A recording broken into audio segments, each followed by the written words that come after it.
उत्तर पुराण जी का स्वाध्याय हम सभी कर रहे हैं, आचार्य गुणभद्र जी द्वारा विरचित। मंगलम भगवान वीरो मंगलम गौतमो गणी मंगलम कुंद कुंदाद्यो जैन धर्मोस्तु मंगलम।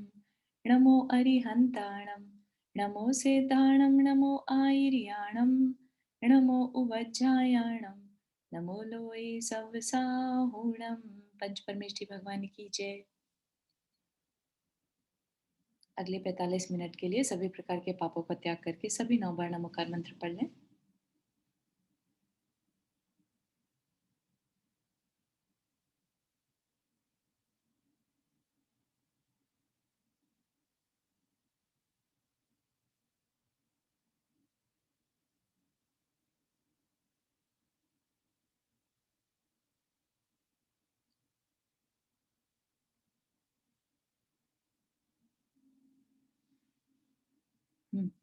तो हम सभी पढ़ रहे हैं जीवनधर स्वामी का चरित्र, है ना। उनका चरित्र में हमने देखा था कि किस तरह उनका जन्म होते ही उनकी जब माता को स्वप्न आए थे, दो तरह के दो स्वप्न आए थे कि एक तो ये कि राजा का मरण होगा, है ना, और दूसरा ये कि उनके पुत्र जन्म लेगा जो कि उनके यश को फैलाने वाला होगा।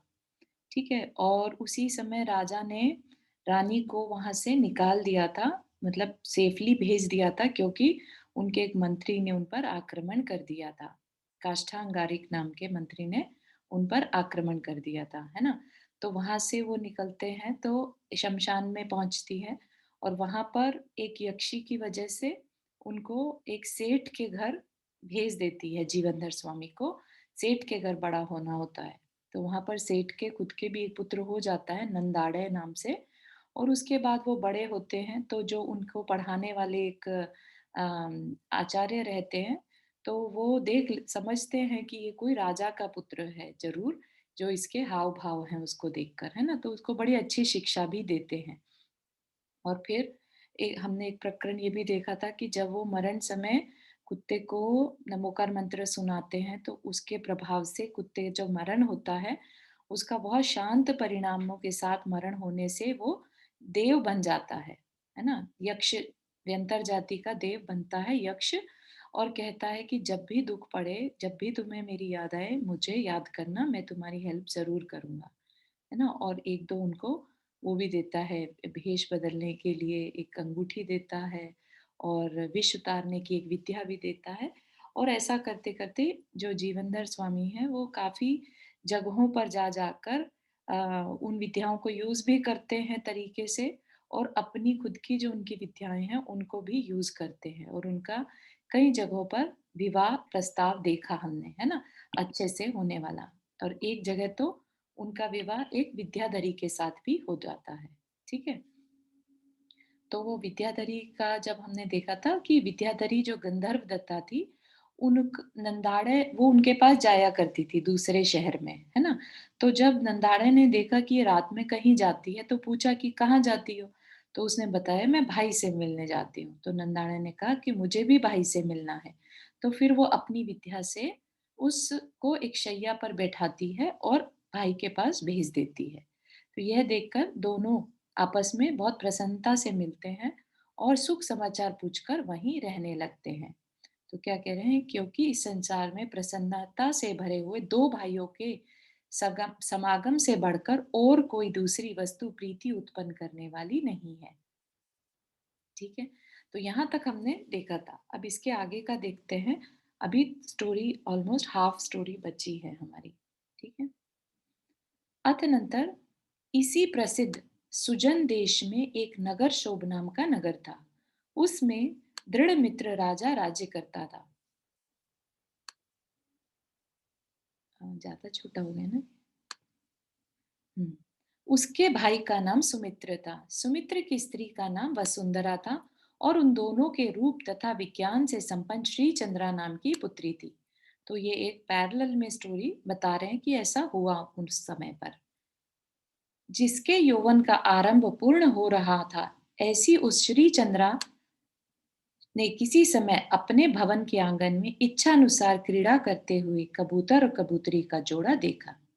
तो जो पुत्री थी उसने भवन के आंगन में एक कबूतर कबूतरी का जोड़ा देखा और देखते ही उसे जाति स्मरण हुआ और वह अकस्मात ही मूर्छित हो गई। उसकी दशा देख समीप रहने वाली सखियां घबरा गईं।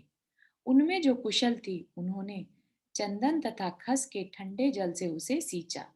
पंखा से उत्पन्न हुई आनंददायी हवा से उसके हृदय को संतोष पहुंचाया और मीठे वचनों से संबोध कर उसे सचेत किया। सो ठीक ही है, क्योंकि हितकारी मित्रगण कष्ट के समय क्या। चारू थोड़ा पीछे का जरा सा 1 मिनट वाला बता देंगे, मेरा मिस हुआ एक्चुअली। हाँ हाँ, तो अभी ये दिखाया था कि वो दोनों जीवंदर कुमार और नंदाड़े आपस में साथ में रहने लगे, है ना। और फिर अथनंतर इसी प्रसिद्ध उसी देश में एक पैरेलल में स्टोरी बता रहे हैं। ठीक है, क्या स्टोरी है कि दृढ़मित्र राजा था, उसके भाई सुमित्र था, सुमित्र की पत्नी वसुंधरा और उनकी पुत्री श्रीचंद्रा थी। ठीक है, तो श्रीचंद्रा ने एक दिन कबूतर कबूतरी का जोड़ा देखा और देखते साथ ही उसे कुछ जाति स्मरण हुआ और वो मूर्छित हो गई। ठीक है, अनकॉन्शियस हो गई। फिर उसको होश में लाया गया। तो कह रहे हैं कि मित्रगण हितकारी मित्रगण कष्ट के समय क्या नहीं करते, क्योंकि थैंक यू। उसकी फ्रेंड्स थी, उन्होंने उसको होश में लाया, अर्थात सब कुछ करते हैं। यह समाचार सुनकर, क्या समाचार सुनकर कि श्री चंदा जो है वो मूर्छित हो गई इस जोड़ा देखकर।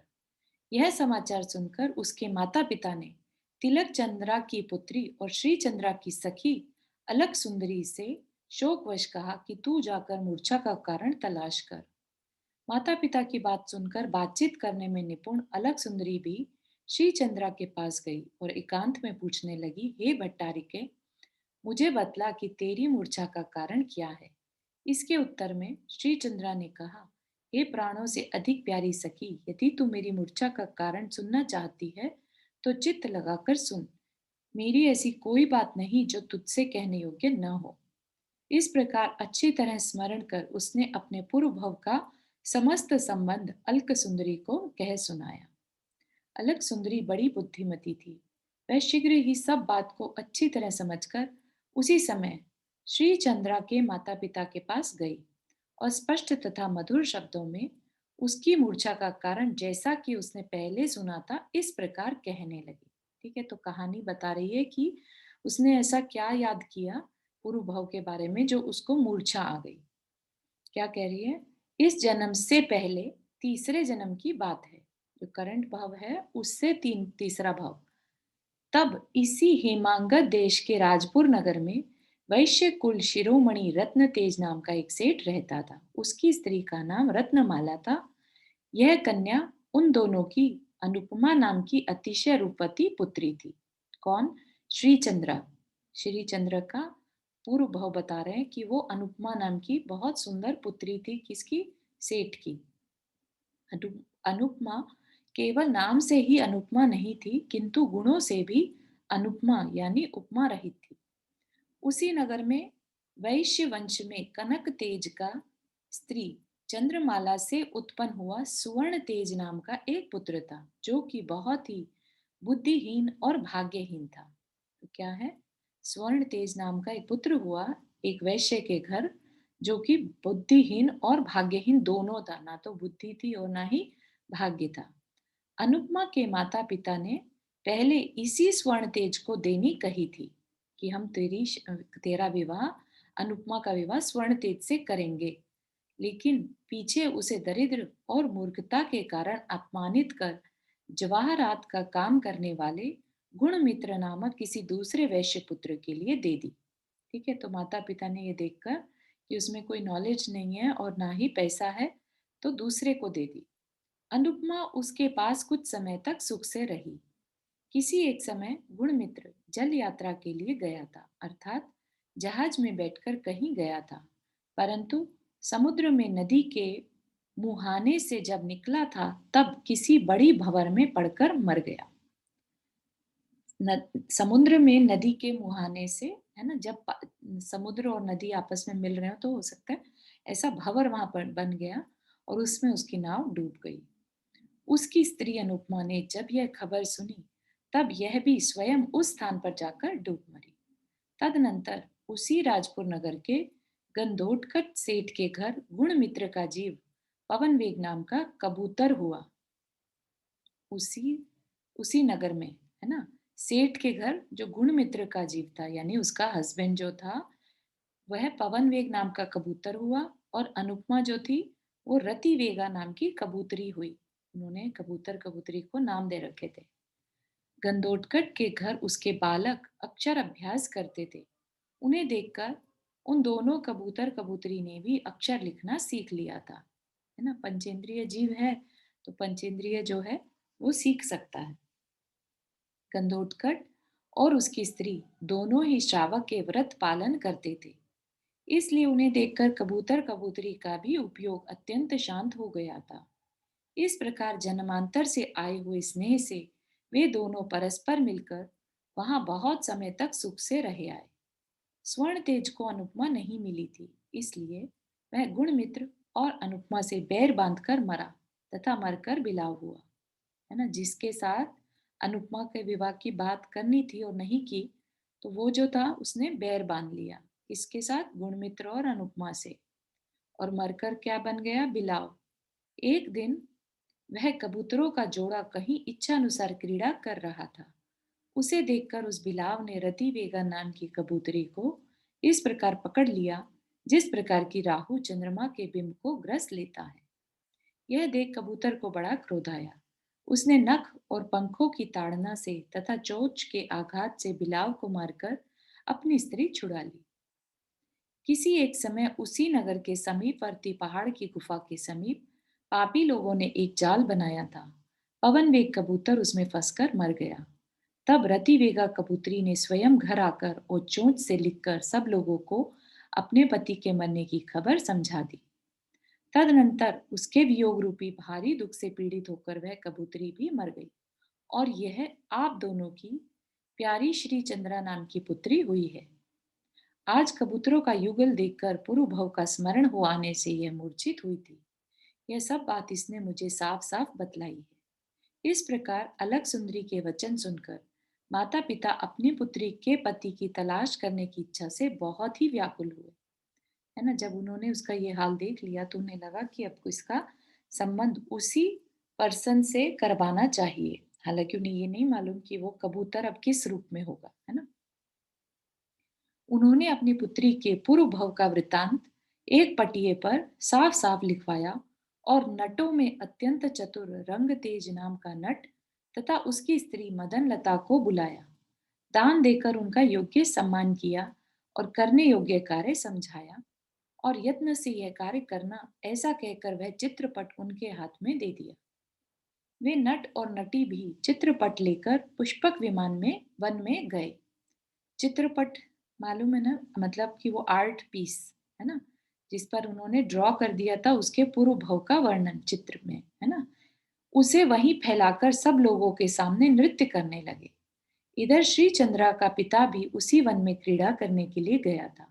वहां उसने समाधि गुप्त मुनिराज को देखकर प्रदक्षिणाएं दी, नमस्कार किया, धर्म का स्वरूप सुना, और तदनंतर पूछा कि हे पूज्य, मेरी पुत्री का पूर्व भव का पति कहाँ है। श्री चंद्रा के पिता ने पूछा, सो कहिए। मुनिराज अवधि ज्ञान रूपी दिव्य नेत्र के धारक थे, इसलिए कहने लगे कि वह आज हेमाब नगर में है तथा पूर्ण यौवन को प्राप्त है। इस प्रकार मुनिराज के वचन सुनकर वह राजा नट मित्र तथा समस्त परिवार के लोगों के साथ हेमाब नगर पहुंचा, और वहां पहुंचकर उसने मन को हरण करने वाले एक आश्चर्यकारी नृत्य का आयोजन किया। उस नृत्य को देखने के लिए नगर के अन्य लोगों के साथ नंदाड़े भी गया था। हेमाब नगर जहाँ जीवंदर स्वामी और नंदाड़े रह रहे थे, है ना, तो वहां पर नंदाड़े भी गया उस नृत्य को देखने के लिए, परंतु वह जन्मांतर का स्मरण हो जाने से सहसा मूर्छित हो गया। तदनंतर विशेष विशेष शीतलोपचार करने से जब उसकी मूर्छा दूर हुई, तब बड़े भाई जीवंदर कुमार ने उससे कहा कि मूर्छा आने का कारण बतला। इसके उत्तर में नंदाड़े ने चित्र का सब हाल कहकर जीवंदर से कहा कि वही गुणमित्र का जीव आज मैं तेरा छोटा भाई हुआ हूँ। है ना, इसलिए ये स्टोरी सुनाई कि जो वह कबूतर का जीव था वो नंदाड़े है ना, यह सुनकर जीवंधर कुमार बहुत ही संतुष्ट हुए और विवाह के लिए पहले से ही महामह पूजा प्रारंभ करने लगे। इसी से संबंध रखने वाली एक कथा और कहता हूँ, उसे भी सुनो। ठीक है, तो यहाँ तक की कहानी समझ में आई कि नंदाड़े का जीव कबूतर का ही जीव था, है ना। अब क्या स्टोरी है। हरि विक्रम नाम से प्रसिद्ध एक भीलों का राजा था।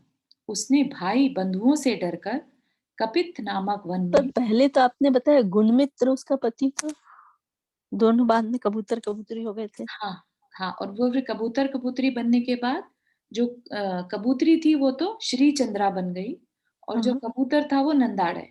नहीं तो उस जैसे आपने चंद्रा तीन भाव पहले अनुपम नाम की जो हुई थी, ये इसको बताया था ना आपने कि तो उसका जो पति था हाँ, वो वो गुणमित्र कबूतर था। था। नहीं, हाँ, नहीं, गुणमित्र। गुणमित्र और अनुपमा का हाँ, विवाह हुआ, है ना। हाँ। गुणमित्र मारा गया क्योंकि वो समुद्र में डूब गया था, है ना। अच्छा, तो ये वही है। अच्छा। हाँ, ये कह रहे ना, वही गुणमित्र का जीव। मैं अच्छा, मैं सोची आगे उसका, हाँ, बड़े भाई का सोच रही थी उसका जन्म। नहीं, ओके। छोटा। हाँ, ठीक है, अब एक कथा और है। हरि विक्रम नाम के प्रसिद्ध एक भीलों का राजा था। उसने भाई बंधुओं से डरकर कपित नामक वन में दिशागिरी नामक पर्वत पर वनगिरी नामक नगर बसाया था। उस वन के स्वामी भील के सुंदरी नामक की स्त्री थी और वनराज उनका पुत्र था। वट वृक्ष मृत्यु चित्रसेन सैंधव अरिंजय शत्रुमर्दन और अतिबल ये उस भील के सेवक थे। लोहजंग और श्रीशेन ये दोनों उसके पुत्र वनराज के मित्र थे। जो भील का पुत्र था वनराज, उसके दो मित्र बताए, लोहजंग और श्रीशेन। किसी एक दिन लोहजंग और श्रीशेन दोनों ही हिमाब नगर में गए। ठीक है, जो पुत्र के मित्र थे वो दोनों हिमाब नगर में गए। वहां के वन में चांदनी के समान श्री चंद्रा खेल रही थी। श्री चंद्रा कौन? जो अभी प्रेजेंट में सेठ की पुत्री है, ठीक है ना, जो मूर्छित हो गई थी। वहां के वन में चांदनी के समान श्री चंद्रा खेल रही थी। उसे देखकर उन दोनों ने उसकी प्रशंसा की। वहीं पर पानी पीने के लिए घोड़ा आया था। उसे देख इन दोनों ने उस घोड़े के रक्षक का तिरस्कार कर वह घोड़ा छीन लिया और उसे ले जाकर हरि विक्रम भील को देकर उसे संतुष्ट किया। तदनंतर हित की इच्छा रखने वाले वे दोनों मित्र हरि विक्रम के पास से चलकर अन्याय मार्ग का अनुसरण करने वाले उसके पुत्र वनराज के समीप गए और श्री चंद्रा के रूप कांति आदि संपदा का अच्छी तरह वर्णन करने लगे। यह सुनकर वनराज की उसमें अभिलाषा जागृत हो गई। वनराज पूर्व भव में स्वर्ण तेज था। समझ में आ रही है? जो स्वर्ण तेज जिसके साथ विवाह नहीं हो पाया था और जो बिलाव बन गया था, है ना, वही बिलाव अभी क्या बन गया? भील का पुत्र वनराज। ठीक है, और श्री चंद्रा अनुपमा नाम की कन्या थी। उस समय स्वर्ण तेज अनुपमा को चाहता था परंतु उसे प्राप्त नहीं हो सकी थी। उसी अनुराग से उसने अपने दोनों मित्रों से कहा कि किसी भी उपाय से उसे मेरे पास लाओ। कहा ही नहीं, उसने बड़े बड़े योद्धाओं के साथ उन दोनों मित्रों को भेज भी दिया। दोनों मित्रों ने हेमाब नगर में जाकर सबसे पहले कन्या के सोने के घर का पता लगाया और फिर सुरंग लगाकर कन्या के पास पहुंचे। वहां जाकर उन दोनों ने इस आशय का एक पत्र लिखकर सुरंग में रख दिया कि पुरुषार्थी श्री श्रीन तथा लोहजंग कन्या को लेकर गए हैं और जिस प्रकार रात्रि के समय चंद्रमा की रेखा के साथ शनि और मंगल जाते हैं, उसी प्रकार हम दोनों कन्या को लेकर वनराज के समीप जाते हैं। तो क्या किया? एटलीस्ट ये इन्फॉर्म कर दिया कि हम कन्या को लेकर जा रहे हैं। यह पत्र तो उन्होंने सुरंग में रखा और श्री चंद्रा को लेकर चल दिए। दूसरे दिन सूर्योदय के समय उक्त पत्र वाचने से कन्या के हरे जाने का समाचार जानकर राजा ने कन्या के दोनों भाइयों को उसे वापस लाने के लिए प्रेरित किया। उक्त पत्र मतलब जो उसका अपहरण करने के बाद जो उन्होंने लेटर लिख दिया था, उससे पता चला कि उसका तो अपहरण हो गया, है ना। तब राजा ने दोनों भाइयों को वापस लाने के लिए भेजा। दोनों भाई शीघ्र गए और उसके साथ युद्ध करने लगे। वनराज के साथ युद्ध करने लगे। अपने भाई किन्नर मित्र और यक्ष मित्र को युद्ध करते देख श्री चंद्रा को बहुत दुख हुआ। इसलिए उसने प्रतिज्ञा कर ली कि जब तक मैं अपने नगर के भीतर स्थित अपने जिनाले के दर्शन नहीं कर लूंगी तब तक कुछ भी नहीं खाऊंगी। ऐसी प्रतिज्ञा लेकर उसने मौन धारण कर लिया। इधर वनराज के मित्र श्रीसेन और लोहजंग ने युद्ध में राजा के पुत्रों को हरा दिया और बहुत ही प्रसन्न होकर वह कन्या वनराज के लिए सौंप दी। जब वनराज ने देखा कि श्री चंद्रा मुझसे विरक्त है, तब उसने उसके साथ मिलाने वाले उपाय करने में चतुर अपनी दूतियां बुलाकर उनसे कहा कि तुम लोग किसी भी उपाय से इसे मुझ पर प्रसन्न करो। है ना? तो ये थोड़ी सी स्टोरी अपने को रावण और सीता जैसी दिखाई दे रही है ना? कि उसका अपहरण कर लिया और अब कह रहा है अपनी सेविकाओं से कि इसको मेरे के लिए प्रसन्न करो। वनराज की प्रेरणा पाकर वे दूतियां श्री चंद्रा के पास गईं और साम भेद आदि अनेक विधानों को जानने वाली वे दूतियां धीरे धीरे उसके हृदय में प्रवेश करने के लिए कहने लगी कि हे श्री चंद्रे, तू इस तरह क्यों बैठी है? स्नान कर, कपड़े पहन, आभूषणों से अलंकार कर, माला धारण कर, मनोहर भोजन कर और हम लोगों के साथ विश्वास पूर्वक सुख की कथाएं कह। अनेक योनियों में परिभ्रमण करते करते यह दुर्लभ मनुष्य जन्म पाया है, इसलिए इसलिए इसे भोग उपभोग की विमुखता से व्यर्थ ही नष्ट मत कर। इस संसार में रूप आदि गुणों की अपेक्षा वनराज से बढ़कर दूसरा वर नहीं है। यह तू अपने नेत्र अच्छी तरह खोलकर क्यों नहीं देखती? है ना? जबकि वो क्या है? भील का पुत्र। इस प्रकार भरत चक्रवर्ती के साथ लक्ष्मी रह जिस प्रकार भरत चक्रवर्ती के साथ लक्ष्मी रहती थी, आभूषण जाति के वृक्षों के समीप शोभा रहती है और पूर्ण चंद्रमा के साथ चांदनी रहती है, उसी प्रकार तू वनराज के समीप रह। चूड़ामणि रत्न को पाकर ऐसा कौन मूर्ख होगा जो उसका तिरस्कार करता हो? इस प्रकार के तथा भय देने वाले और भी वचनों से उन दूतियों ने श्री चंद्रा को बहुत तंग किया। हाँ, रुक्मणी आंटी, आपने हाथ रेस किया। हाँ, चारों जो वो देखने आए थे, जो पूर्व जन्म में इसका हस्बैंड था, तो उनकी तो स्टोरी अलग हो गई, ये दूसरी स्टोरी चल गई, या कुछ मैं समझ नहीं पाई बीच में। हाँ, देखने के लिए आए थे, उसी के हाँ पैरेलल में अभी चल रही है। हाँ, दूसरी स्टोरी चल पड़ी ना, मतलब हाँ, उनका कुछ ये बता रहे कि वो जो आए थे, क्या हुआ हाँ, उसका। हाँ, ओके, अभी वो देखने आए थे, अभी उन्होंने सिर्फ स्टोरी जानी हुई है ना? हाँ, अच्छा वो, ठीक है, हाँ, ठीक है, थैंक यू। ठीक है ना? हाँ, अभी मिले नहीं है, दना हाँ नंदाड़े और श्री हाँ, चंद्र मिले नहीं है अभी। अच्छा अच्छा, ठीक है ठीक है। वनराज के पिता हरि विक्रम ने गुप्त रीति से कन्या का यह उपद्रव सुनकर विचार किया कि ये दूतियां इसे तंग करती हैं, इसलिए संभव है कि कदाचित यह कन्या आत्मघात कर ले। इसलिए उसने वनराज को डांटकर वह कन्या अपनी पुत्रियों के साथ रख ली। जो वनराज का पिता था, भील, है ना, उसने। इधर दृढ़ मित्र आदि सब भाई बंधुओं ने मिलकर सेना तैयार कर ली और उस सेना के द्वारा वनराज का नगर घेर कर सब आ डटे। उधर से विरोधी दल के लोग भी युद्ध करने की इच्छा से बाहर निकल पड़े। यह देख दयालु जीवंदर कुमार ने विचार किया कि युद्ध अनेक जीवों का विघात करने वाला है, इसलिए इससे क्या लाभ होगा। ऐसा विचार कर उन्होंने उसी समय अपने सुदर्शन यक्ष का स्मरण किया। स्मरण करते ही यक्ष ने किसी को कुछ पीड़ा पहुंचाए बिना ही वह कन्या जीवंदर कुमार के लिए सौंप दी। सो ठीक ही है, क्योंकि पाप से डरने वाले पुरुष योग्य उपाय से ही कार्य सिद्ध करते हैं। दृढ़ मित्र आदि सभी लोग कार्य सिद्ध हो जाने से युद्ध बंद कर नगर की ओर चले गए, परंतु वनराज युद्ध की इच्छा से वापस नहीं गया। यह देख यक्ष ने उसे दुष्ट अभिप्राय वाला समझकर जबरदस्ती पकड़ लिया और जीवंदर कुमार को सौंप दिया। श्रीमान जीवंदर कुमार भी वनराज को कैद कर सेना के साथ सेनारम्य नाम के सरोवर के किनारे ठहर गए। वहीं उन्होंने तेज के निधि स्वरूप एक चारण मुनिराज के अकस्मात दर्शन किए। वे मुनिराज भिक्षा के लिए आ रहे थे, इसलिए जीवंदर कुमार ने उठकर उन्हें योग्य रीति से नमस्कार किया और बड़ी भक्ति से यथा योग्य उत्तम आहार दिया। इस दान के फल से उन्हें भारी पुण्य पुण्य बंध हुआ और उसी से उन्होंने पंच आश्चर्य प्राप्त किए। उस दान का फल देखकर वनराज को अपने पूर्व जन्म का सब वृतांत ज्यों का त्यों याद आ गया। उधर हरि विक्रम अपने पुत्र वनराज को कैद हुआ सुनकर बड़ी भारी सेना के साथ युद्ध करने के लिए आ रहा था, सो यक्ष ने उसे भी पकड़कर जीवंदर कुमार के हाथ में दे दिया। ठीक है, तो दोनों कैद हो गए एक तरह से। तदनंतर वनराज ने सबके सामने अपना समस्त वृत्तांत इस प्रकार निवेदन किया कि मैं इस जन्म से तीसरे जन्म में स्वर्ण तेज नाम का वैश्य पुत्र था। वहां से मरकर बिलाव हुआ। उस समय इस श्री चंद्र का जीव कबूतरी था, इसलिए इसे मारने का मैंने उद्यम किया था। किसी समय एक मुनिराज चारों गतियों के भ्रमण का पाठ कर रहे थे, उसे सुनकर मैंने सब बैर छोड़ दिया और मरकर यह वनराज हुआ हूँ। ठीक है, तो बिलाव के भाव में अच्छा एक पाठ सुनने के बाद उसने बैर छोड़ दिया और जिसकी वजह से वह मरकर वनराज हुआ।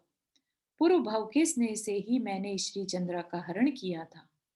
वनराज का कहा सुनकर सब लोगों ने निश्चय किया कि इसने अहंकार से कन्या का अपहरण नहीं किया, किंतु पूर्व भाव के स्नेह से किया है।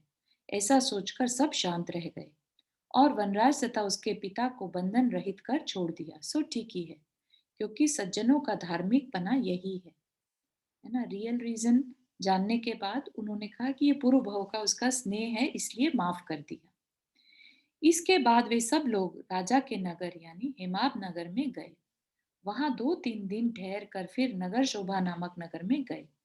वहां कल्याण रूप भाग्य को धारण करने वाली श्री चंद्रा बड़ी विभूति के साथ धन के स्वामी युवक नंदाड़े को प्रदान की। इस प्रकार विवाह की विधि संपन्न होने पर भाई बंधुओं के साथ फिर सब लोग हेमाब नगर को लौटे। मार्ग में किसी सरोवर के किनारे ठहरे। वहां पर परिवार के लोग जीवंधर कुमार को बैठाकर उस सरोवर में जल लेने के लिए गए। वहां जाते ही मधुमक्खियों ने उन लोगों को काट खाया। तब उन लोगों ने उनके भय से लौटकर इसकी खबर जीवंधर कुमार को दी। यह सुनकर तथा विचार कर जीवंधर कुमार आश्चर्य में पड़ गए और कहने लगे कि इसमें कुछ कारण अवश्य है कि जैसे ही वो सरोवर पर गए मधुमक्खियों ने सबको काट लिया। कारण का पता चलाने के लिए उन्होंने उसी समय यक्ष का स्मरण किया। यक्ष शीघ्र ही आ गया और उसने उसकी सब खेचरी विद्या नष्ट कर शीघ्र ही उस विद्याधर को जीवंधर कुमार के आगे लाकर खड़ा कर दिया। मतलब कि एक विद्याधर ने विद्या का प्रयोग करके सबको मधुमक्खियों की तरह से काट लिया था। तो वह जीवंधर विद्याधर को सामने लाकर खड़ा कर दिया। तब जीवंधर कुमार ने उससे पूछा कि तू इस सरोवर की रक्षा किस लिए करता है। इस प्रकार कुमार के पूछने पर वह विद्याधर अच्छी तरह कहने लगा कि हे भद्र, मेरी कथा को चित्त लगाकर सुनिए। मैं कहता हूँ, पहले जन्म में मैं राजपुर नगर में अत्यंत धनी पुष्पदंत मालाकार की स्त्री कुसुम श्री का जाति भट्ट नाम का पुत्र था। उसी नगर में धनदत्त की स्त्री नंदिनी से उत्पन्न हुआ चंद्राब नाम का पुत्र था। वह मेरा मित्र था। ठीक है, तो जाति भट्ट नाम का मैं खुद और चंद्राब नाम का मेरा मित्र। किसी एक समय आपने, मतलब जीवंधर कुमार से कह रहा है, आपने उस चंद्राब के लिए धर्म का स्वरूप कहा था। उसे सुनकर मेरे हृदय में भी धर्म प्रेम उत्पन्न हो गया था और मैंने उसी समय मध्य मास आदि का त्याग कर दिया। उसके फल से मरकर मैं यह विद्याधर हुआ। किसी समय मैंने सिद्धकूट जिनालय में 2 चारण मुनियों के दर्शन किए। मैं बड़ी विनय से उनके पास पहुंचा और उनके समीप अपने तथा आपके पूर्व भव का संबंध सुनकर आपके दर्शन करने के लिए ही अन्य लोगों के प्रवेश से इस सरोवर को की रक्षा करता हुआ यहाँ रहता हूँ। उन मुनिराज ने अपने दिव्य अवधि ज्ञान से देखकर जो आपके पूर्व भव का संबंध बतलाया था, उसे अब मैं कहता हूँ। तो ये जो विद्याधर है वह पूर्व भाव में जीवंधर कुमार ने उसके ऊपर उपकार किया था, है ना। तो उसकी वजह से वो उसके सिर्फ दर्शन करना चाह रहा था। तो क्या स्टोरी बताता है कि कैसे हुआ। घातकी खंड द्वीप के पूर्व मेरु संबंधी पूर्व विदेश क्षेत्र में पुष्कलावती नाम का देश है। उसकी पुंडरीकिनी नगरी में राजा जयेंद्र राज्य करता था। उसकी जयवती रानी से तू जयद्रथ नाम का पुत्र हुआ था। किसी एक समय वह जयद्रथ क्रीड़ा करने के लिए, हाँ तो ये जो किसकी स्टोरी बता रहे हैं आप, जीवंधर कुमार की, है ना। तो जीवंधर कुमार की क्या स्टोरी है, वो विदेह क्षेत्र में पुंडरीकिनी नाम की नगरी में जयेंद्र नाम का राजा राज्य करता था और उसकी जयवती रानी से तू जयद्रथ नाम का पुत्र हुआ। किसी एक समय वह जयद्रथ क्रीड़ा करने के लिए मनोहर नाम के वन में गया। वहां उसने सरोवर के किनारे एक हंस का बच्चा देखकर कौतुकवश चतुर सेवकों के द्वारा उसे बुला लिया और उसके पालन करने का उद्योग करने लगा। मतलब कि उसको वो हंस का बच्चा बहुत प्यारा लगा, उसने सोचा कि मैं इसको अपने पास रख लेता हूँ। यह देख उस बच्चे के माता पिता यानी वो हंस और हंसनी का जोड़ा शोक सहित होकर आकाश में बार बार करुण क्रंदन करने लगा।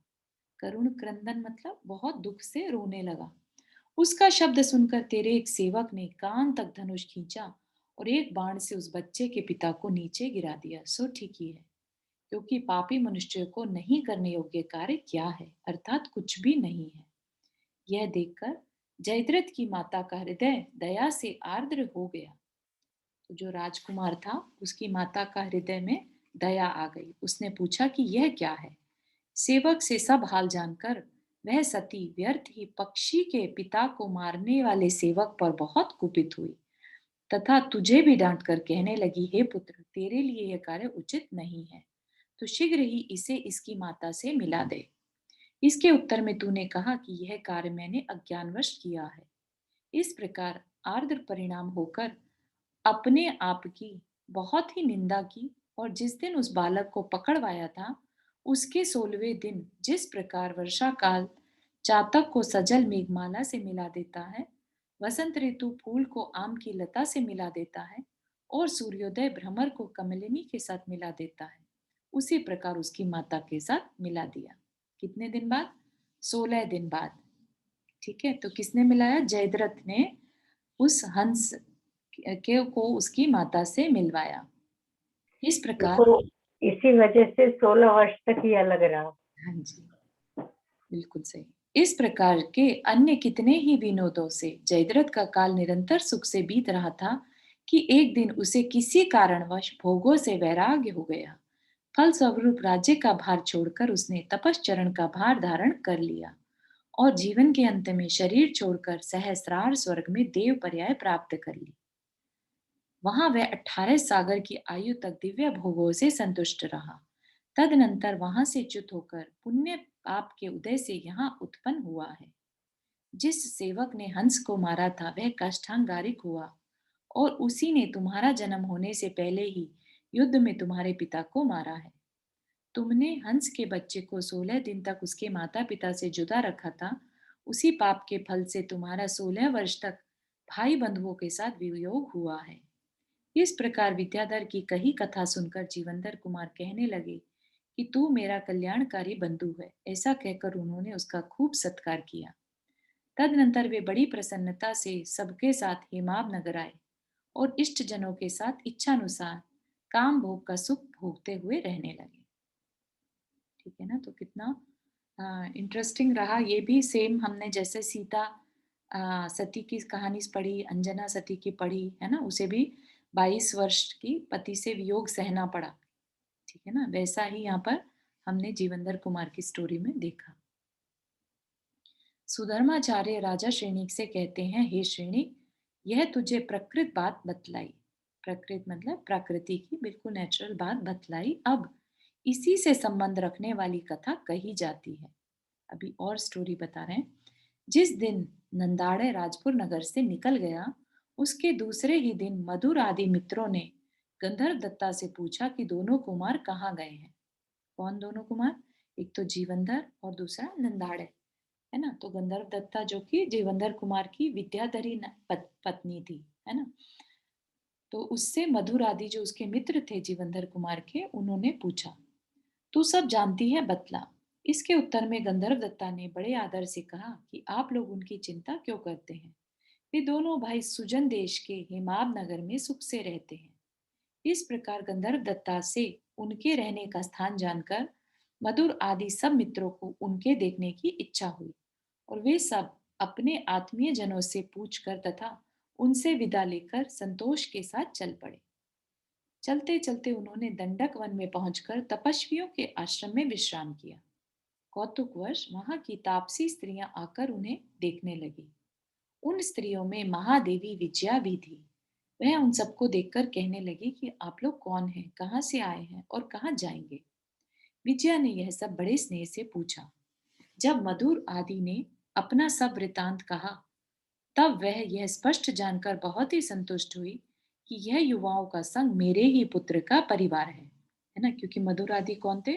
वो सेठ जिन्हें जीवनधर स्वामी को पालकर बड़ा किया था, उनके पुत्र थे। ठीक है ना। तो वो अ, तो पहचान गई कि ये मेरे ही पुत्र के भाई का संग है। उसने फिर कहा कि आज आप लोग यहाँ विश्राम कर जाइए और आते समय उसे यहाँ ही लाइए। इस प्रकार उसने उन लोगों से अच्छी तरह प्रार्थना की। वह देवी रूप की अपेक्षा जीवंदर के समान ही थी, इसलिए सबको संशय हो गया। रूप की अपेक्षा जीवंदर के समान मतलब देखने में जीवंदर कुमार के समान लग रही थी, तो इसलिए सबको संशय हो गया कि शायद यह जीवंदर की माता ही हो। तदनंतर उन लोगों ने प्रिय और अनुकूल वचनों के द्वारा उस देवी को संतुष्ट किया और कहा कि हम लोग ऐसा ही करेंगे। इसके बाद वे आगे चले। कुछ ही दूर जाने पर उन्हें भीलों ने दुखी किया, परंतु वे अपने पुरुषार्थ से युद्ध में भीलों को हराकर इच्छा अनुसार आगे बढ़े। आगे चलकर मार्ग में ये सब लोग दूसरे भीलों के साथ मिल गए और सबने हेमाब नगर में जाकर वहां के सेठों को लूटना शुरू किया। तो जो मधुर आदि जो फ्रेंड बताए हैं, भाई बताए हैं, उन्होंने क्या किया? वो भी बदल गए। उन्होंने भी आ, लोगों को लूटना शुरू कर दिया। इससे क्षुभित हुए नगरवासी लोगों ने हाथ ऊपर कर तथा जोर जोर से चिल्लाकर जीवंदर कुमार को इस कार्य की सूचना दी। निदान अचिंत्य पराक्रम के धारक दयालु जीवंदर कुमार ने जाकर युद्ध में वह भीलों की सेना रोकी और उनके द्वारा हरण किया हुआ सब धन छीनकर वैश्यों के लिए वापस दिया। इधर मधुर आदि ने चिरकाल तक युद्ध कर अपने नाम से चिन्हित बाण चलाए थे। उन्हें देखकर जीवंदर कुमार ने उन सबको पहचान लिया। तदनंतर उन सबका जीवंदर कुमार से मिलाप हो गया और सब लोग कुमार के लिए राजपुर नगर की वह सब कथा सुनाकर वहां कुछ काल तक सुख से रहे। इसके बाद वे कुमार को लेकर अपने नगर की ओर चले। विश्राम करने के लिए वे उसी दंडक वन में आए। वहां उन्हें महादेवी विजया मिली। स्नेह के कारण उसके स्तन दूध से भरकर ऊंचे उठ रहे थे। नेत्र आंसुओं से व्याप्त होकर मलिन हो रहे थे। शरीर यष्टि अत्यंत कृश थी। वह हजारों चिंताओं से संतप्त थी। उसके सिर के बाल जटा रूप हो गए थे। निरंतर गर्म श्वास निकलने से उसके होठों का रंग बदल गया था और पान आदि के न खाने से उसके दांतों पर बहुत भारी मैल जमा हो गया था। जिस प्रकार रुक्मणी प्रद्युम्न को देखकर दुखी हुई थी, उसी प्रकार विजया महादेवी भी पुत्र को देखकर शोक करने लगी। सो ठीक ही है, क्योंकि इष्ट पदार्थ का बहुत समय बाद देखना तत्काल में दुख का कारण ही होता है। मतलब कि किसी चीज को जो इष्ट है और अचानक से मिल जाए तो एक बार को तो आंसू बहते हैं। पुत्र के स्पर्श से उत्पन्न हुए सुख रूपी अमृत का जिसने स्पर्श नहीं किया था, ऐसी माता को सुख का अनुभव कराते हुए जीवंदर कुमार हाथ जोड़कर उसके चरण कमलों में गिर पड़े। हे कुमार उठ, सैकड़ों कल्याणों को प्राप्त हो। इस प्रकार सैकड़ों आशीर्वादों से उसने उन्हें प्रसन्न कर विजया महादेवी बड़े स्नेह से इस प्रकार कहने लगी कि हे कुमार, तुझे देखने से जो सुख मुझे उत्पन्न हुआ है, उसके समागम रूपी शत्रु से ही मानो डरकर मेरा दुख अकस्मात भाग गया। ठीक है ना। सारा दुख जो था, जितने भी साल वो अकेले रही, सारा दुख चला गया। इस प्रकार वह महादेवी पुत्र के साथ बातचीत कर रही थी कि इसी बीच में कुमार के स्नेह से वह चतुर यक्ष भी बड़ी शीघ्रता से वहां आ पहुंचा। जो जीवंदर कुमार का मित्र था, वो वहां आ गया। उसने आकर उत्तम जैन धर्म के वात्सल्य से स्नान, माला, लेपन, समस्त आभूषण, वस्त्र तथा भोजन आदि के द्वारा सबका अलग अलग सत्कार किया। तदनंतर उसने युक्ति से पूर्ण और तत्व से भरे हुए मधुर वचनों से तथा प्रद्युम्न आदि की कथाओं से माता और पुत्र दोनों का शोक दूर कर दिया। इस प्रकार आदर सत्कार कर वह यक्ष अपने स्थान की ओर चला गया। सो ठीक ही है, क्योंकि मित्रता वही है जिसका कि मित्र लोग आपत्ति के समय अनुभव करते हैं। इसके बाद विजया देवी ने यह महापुण्यात्मा है ऐसा विचार कर बुद्धि और बल से सुशोभित कुमार को अलग ले जाकर कहा कि राजपुर नगर में सत्येंद्र नामक तेरे पिता थे। उन्हें मारकर ही काष्ठांगारिक राज्य पर बैठा था, अतः वह तेरा शत्रु है। तू तेजस्वी है, अतः तुझे पिता का स्थान छोड़ देना योग्य नहीं है। ठीक है ना, यहाँ तक सबको समझ में आ रही है कि माता समझा रही है कि तुझे अब उससे बदला लेना है। इस प्रकार माता के कहे हुए वचन सुनकर और अच्छी तरह समझकर जीवंधर कुमार ने विचार किया कि समय और साधन के बिना प्रकट हुई शूरवीरता फल देने के लिए समर्थ नहीं है। अतः धान्य की तरह उस काल की प्रतीक्षा करनी चाहिए जो कि कार्य का साधक है ना। जैसे फसल हम समय से पहले नहीं काट सकते, उसी तरह से कोई भी कार्य है ना, जब तक उसका समय नहीं आएगा, साधन और समय अनुकूल नहीं होगा, तब तक वो कार्य सिद्ध नहीं होगा। जीवंधर कुमार को यद्यपि क्रोध तो उत्पन्न हुआ था, परंतु उक्त विचार कर उन्हें उन्हें ने उसे हृदय में ही छिपा लिया और माता से कहा, हे अम्ब, यह कार्य पूरा होने पर मैं तुझे लेने के लिए नंदाड़े को सेनापति बनाकर सेना भेजूंगा। तब तक कुछ दिन तू शोक रहित हो यहीं पर रहे। ऐसा कहकर तथा उसके योग्य समस्त पदार्थ और कुछ परिवार को उसके समीप रखकर महाबुद्धिमान जीवंधर कुमार स्वयं राजपुर चले गए। है ना, अब उसे काष्ठांगारिक से बदला लेना है, लेकिन सीधे सीधे नहीं ले सकते क्योंकि उसकी सामर्थ्य अभी उतनी नहीं है। राजपुर नगर के समीप जाकर उन्होंने अपने सेवक आदि सब लोगों को अलग अलग यह कहकर कि किसी से मेरे आने की खबर नहीं कहना, पहले ही नगर में भेज दिया और स्वयं विद्यामयी अंगूठी के प्रभाव से वैश्य का वेश रखकर नगर में प्रविष्ट हो किसी की दुकान पर जा बैठे। वैश्य का वेश मतलब एक सेठ जो व्यापारी होता है, ऐसा वेश बना लिया अंगूठी के प्रभाव से, विद्यामयी अंगूठी जो उन्हें यक्ष ने दी थी। वहां उनके समीप बैठ जाने से सागर दत्त सेठ को अनेक रत्न आदि के पिटारे तथा और भी अपूर्व वस्तुओं का लाभ हुआ। यह देख उसने विचार किया कि निमित्त ज्ञानी ने जिसके लिए कहा था यह वही पुरुष है। ऐसा विचार कर उसने अपनी स्त्री कमला से उत्पन्न हुई विमला नाम की पुत्री उन्हें समर्पित कर दी। विवाह के बाद जीवंधर कुमार कुछ दिन तक सागर दत्त सेठ के यहाँ सुख से रहे। तद अनुसार किसी अन्य समय परिव्राजक का वेश रखकर काष्ठांगारिक की सभा में गए। परिव्राजक मतलब कि जो जैन ना होकर जैनेतर मतलब एक ब्राह्मण का रूप। वहां प्रवेश कर तथा काष्ठांगार को देखकर उन्होंने आशीर्वाद देते हुए कहा, हे राजन सुनो, मैं एक गुणवान अतिथि हूँ, तुझसे भोजन चाहता हूँ, मुझे खिला दे। यह सुनकर काष्ठांगारिक ने उसे भोजन कराना स्वीकृत कर लिया। यह निमित्त मेरे उपयोग उद्योग रूपी फल को उत्पन्न करने के लिए मानो फूल ही रहा है, ऐसा विचार कर उन्होंने अगले आसन पर आरूढ़ होकर भोजन किया और भोजन उपरांत वहां से चल दिया। तदनंतर उन्होंने राजाओं के समूह में जाकर अलग अलग यह घोषणा कर दी कि मेरे हाथ में प्रत्यक्ष फल देने वाला वशीकरण चूर्ण आदि उत्तम औषधि है, जिसकी इच्छा हो वह ले ले। तो ब्राह्मण ने क्या अनाउंस किया कि मेरे हाथ में वशीकरण चूर्ण है, ठीक है, तो जिसको चाहिए वो ले ले। उनकी यह घोषणा सुनकर सब लोग हंसी करते हुए कहने लगे कि देखो इसकी निर्लज्जता, इसका ऐसा तो बुढ़ापा है, फिर भी वशीकरण चूर्ण, अंजन तथा बंधक आदि की औषधियां रखे हुए है। इस प्रकार कहते हुए उन लोगों ने हंसी कर कहा कि हे ब्राह्मण, इस नगर में एक गुणमाला नाम की प्रसिद्ध कन्या है। जीवंधर ने मेरे चूर्ण की सुगंधी की प्रशंसा नहीं की, इसलिए वह पुरुष मात्र से द्वेष रखने लगी है। ठीक है, अगर आपको याद हो शुरू में, है ना, तो दो सखियां थी, उनमें से एक का जो चूर्ण था वो जीवंधर कुमार ने अच्छा बताया और उसके साथ विवाह कर लिया। दूसरी गुणमाला जिसका की सुगंधी की प्रशंसा नहीं की थी, तो ये वही कन्या है और उस समय के बाद से वो सभी पुरुषों से द्वेष रखने लगी। तू अपने चूर्ण तथा अंजन आदि से पहले उसे वश में कर ले, बाद में यह देख हम सब लोग तेरे मंत्र तथा औषधि आदि को बहुत भारी मूल्य देकर खरीद लेंगे। इस प्रकार लोगों के कहने पर वह ब्राह्मण क्रोधित सा होकर कहने लगा कि तुम्हारा जीवंधर मूर्ख होगा, वह चूर्णों की सुगंधी आदि के भेद की परीक्षा करना क्या जाने, है ना, जबकि वो ब्राह्मण खुद जीवंधर है। इसके उत्तर में सब लोग क्रोधित होकर उस ब्राह्मण से कहने लगे कि जीवंधर मनुष्यों में श्रेष्ठ है, इसका विचार किए बिना ही तू उनके प्रति इच्छा अनुसार यह क्या बक रहा है।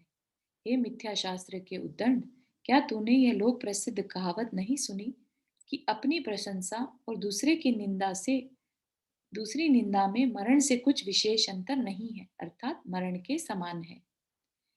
इस प्रकार उन लोगों के द्वारा निंदित हुआ ब्राह्मण कहने लगा, तो क्या आप जैसे लोग मेरी प्रशंसा करने वाले नहीं हैं? मैं भी कोई पुरुष हूँ। इस प्रकार अपनी प्रशंसा कर उस उद्धत ब्राह्मण ने प्रतिज्ञा ली कि मैं क्षण भर में गुणमाला को अपनी घट दासी बना लूंगा। ठीक है, तो उसने सबको कहा कि मैं गुणमाला को अपनी तरफ आकर्षित कर लूंगा, ऐसा उसने प्रण किया। ठीक है ना, तो बहुत सारा विषय आज के लिए हो गया, ऑलमोस्ट खत्म होने वाली है ना, तो कल की क्लास में फिनिश हो जाएगी। ठीक है, इसके बाद कितना बचा है Padma Purana? 547, I don't think ज्यादा बचा है। नहीं, मेरे को तो नई कॉपी स्टार्ट करनी इसलिए पूछ रही हूँ। जी जी जी, पद्म पुराण नहीं, उत्तर पुराण। हाँ सॉरी। हाँ, जीवन चरित के बाद यहाँ तक है थोड़ा सा राजा श्वेतवाहन के मुनि पद का वर्णन, अंतिम केवली जम्बू स्वामी का वर्णन, प्रीतंकर मुनि का वर्णन, बस उसके बाद कल्कियों का थोड़ा वर्णन है, दैट्स इट, है ना, तो थैंक यू। ज्यादा नहीं बचा है।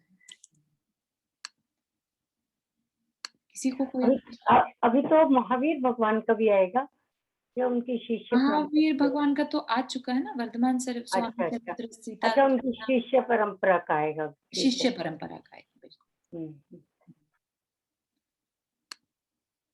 ठीक है, तो इतना ही रखते हैं आज के लिए।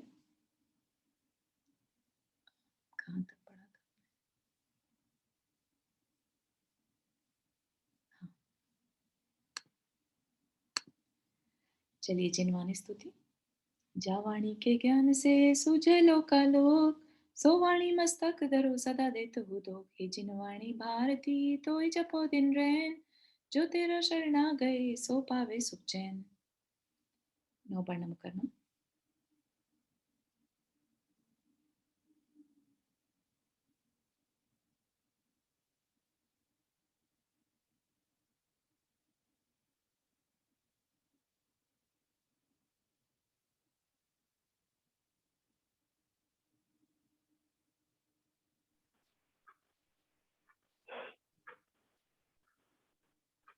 सभी को जय जिनेन्द्र।